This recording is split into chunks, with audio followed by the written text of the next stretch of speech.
就是你带他们进来的目的。佛人手臂献祭，才能破开。死！杀我！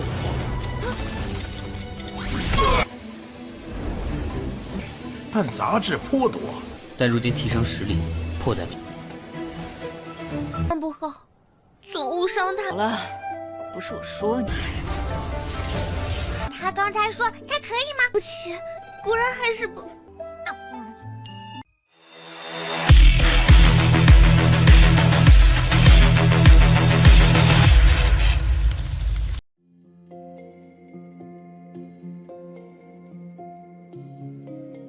Halo semuanya, selamat datang di Ruang Sinema. Bagaimana kabar kalian semua? Semoga selalu sehat dan baik-baik saja. Pada hari ini kita akan kembali melanjutkan series Donghua Supreme God Emperor episode terbarunya, yang mana ini adalah episode yang ke-631. Bagi yang baru bergabung dengan series ini, kita sudah sediakan playlistnya. Jadi kalian bisa dengan mudah mencari di mana episode awal dari series ini. Sebelum kita mulai episode terbarunya, kita akan melihat dulu apa saja yang telah terjadi pada episode sebelumnya. Tepatnya pada episode 630. Kemarin, Muyun telah memberikan bantuan kepada orang-orang dari sekte 4 simbol.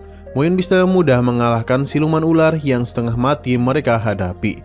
Selain itu, Muyun juga memberitahu kalau formasi ini masihlah belum sepenuhnya dibuka. Walaupun sudah diselamatkan oleh King Muyun, tapi Chen Yan memiliki sebuah niatan tertentu kepadanya.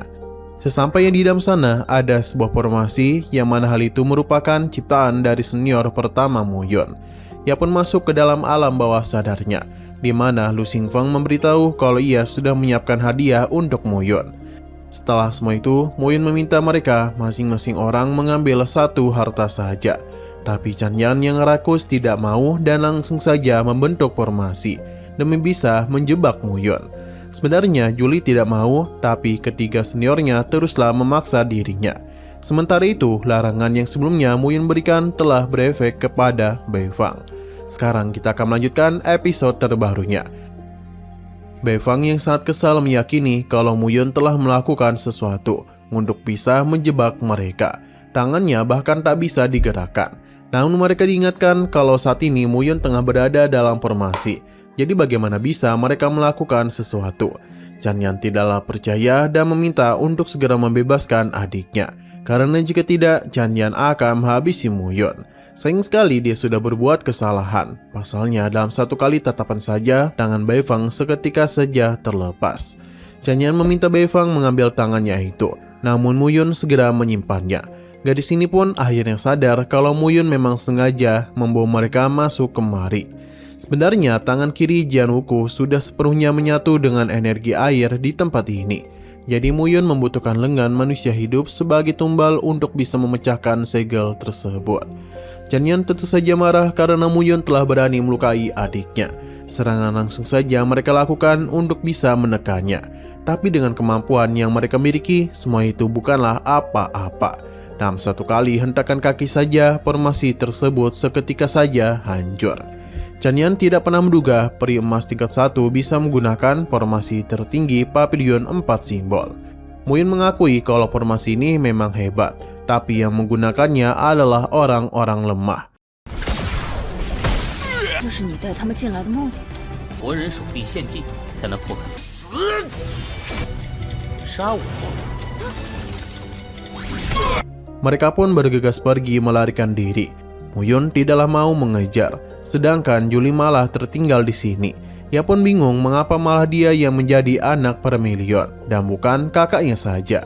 Muyun pun mengeluarkan naga kecil untuk bisa melahap seluruh harta di sini. Tentu saja dia merasa sangat senang karena mukbang dengan begitu banyak harta karun. Gadis ini pun bingung karena sebelumnya Muyun mengatakan kalau satu orang hanya boleh mengambil satu barang saja. Muyun membenarkan hal itu, tapi Xiaoqi ini bukanlah manusia. Ia merupakan naga 7 warna. Muyun pun meminta untuk dilindungi dulu, karena harus menyerap kekuatan formasi di tempat itu. Ia langsung saja menyerap kristal langit mata hijau. Bagi Jusian, kristal itu memang bisa meningkatkan kultivasi dengan cepat, namun mengandung banyak kotoran. Jadi apakah Muyun tidak takut langsung menyerapnya? Muyun juga menyadari hal itu, tapi meningkatkan kekuatan adalah hal yang paling mendesak untuknya. Karena itulah ia tidak ingin membuang banyak waktu lagi.